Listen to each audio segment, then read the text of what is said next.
А еще в Усть-Илимском районе Коми зарегистрированы очередные случаи выходов медведей и волков к населенным пунктам. В прошлый четверг в Микуне около подстанции охотник застрелил крупную волчицу, уже четвертую с начала года.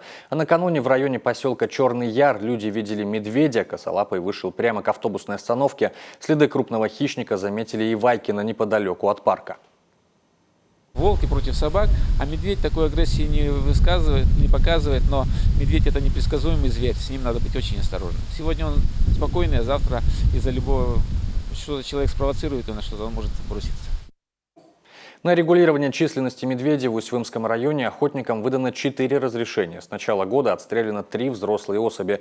Для оперативного реагирования на сообщения о выходе волков и медведей к населенным пунктам в районе организована группа из 20 охотников. По медведям в этом году у нас, так сказать, увеличилось количество медведей, и выход их в населенные пункты тоже увеличился. То, что, скорее всего, связано с тем, что нету в лесу корма для медведей. Свалки, те же населенные пункты, потому что запах привлекает его, поэтому он выходит. Мы сами, собственно, люди провоцируем для этого.